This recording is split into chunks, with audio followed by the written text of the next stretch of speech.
this card, I'm using washi tape from a recent release by Pinkfresh Studios. It's called Garden Bouquet. Isn't it pretty? I just love the colors and the gold foiling. When you're using washi, you need smooth white cardstock that's big enough for one repeat of the pattern. Most Pinkfresh washi tape patterns are about the size of a slimline card, so cutting a letter-sized piece of cardstock lengthwise works great. This is hammer mill. It's super smooth. The first thing you need to do is identify how the die lines up with the pattern on the washi. The washi is not usually cut at the bottom of the pattern.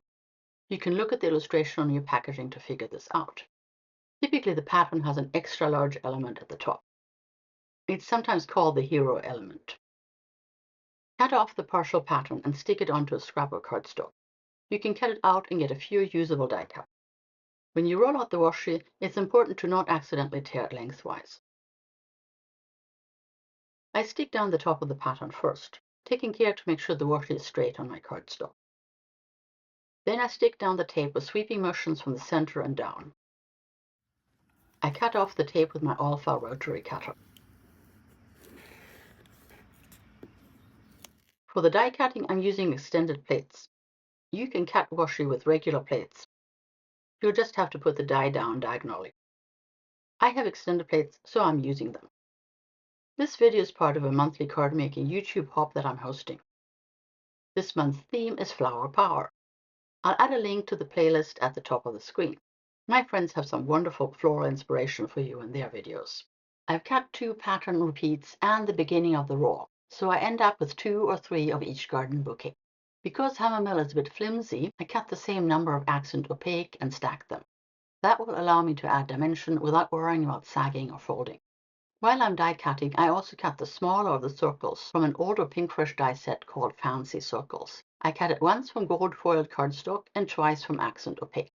Then I stack them. For my sentiment, I'm using white cardstock and an older Spellbinder stamp set called Sentiments for You. This will be a Mother's Day card, so I stamp Happy Mother's Day with clear Versamark ink.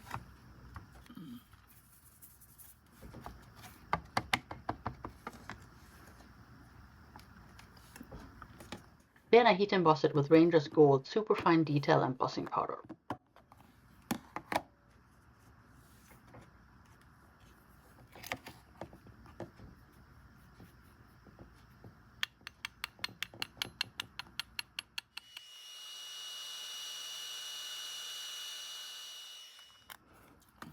I cut it out with the smallest circle from the Fancy Circles die set. I also stack some additional layers of accent opaque behind it. When I glued the gold foil to the top of the sentiment stack, I got some glue on the front. I couldn't shift it, so I die cut another gold foil circle and glued it on top. That's better.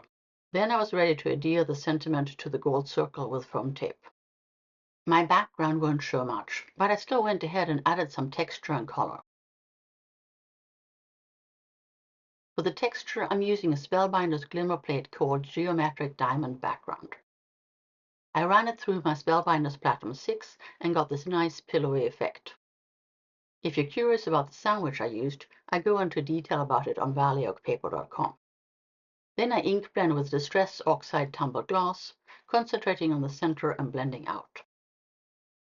I started out with an A2 panel that I cut down by 1/4 inch in length and width. Then I cut a gold foil panel that's 1/8 of an inch less than an A2 in length and width for matting. Then I matted the background on the gold foil piece and glued it onto my white card base. Now it's time for the fun part. I've got my card base with the background in a thin, elegant gold foil mat. I've also got a little tray of colorful gold foil washi tape die cuts. For this project, I'm only using the warm tone die cuts, so I'm putting the blue bits aside. The composition is going to be symmetric along a diagonal line from the top left to the bottom right. I know that I want to place 2 of the hero elements in those corners, and I want to pop up the far edges with foam tape. The sentiment is going to be near the center of the card, so I don't want too much dimension there.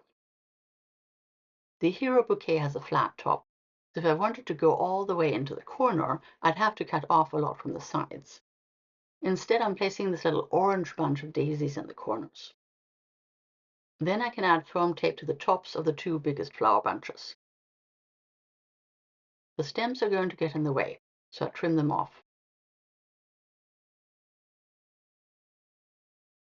Then I put down the hero elements. I'm picking a dark pink flower bunch to go on the opposite corners. I tack the stems in under the other flowers and pop up the tops with foam tape. This is why I doubled up these die cuts. They're not sagging or bending around the foam tape. I continue to arrange other garden bouquets symmetrically around my diagonal until I've filled most of the card front. Then I place some foam tape on the die cuts in the middle and some glue on the back of the sentiment and adhere to the center a little bit above the middle. Finally, I add some tiny gold baubles to the empty spaces around the edges.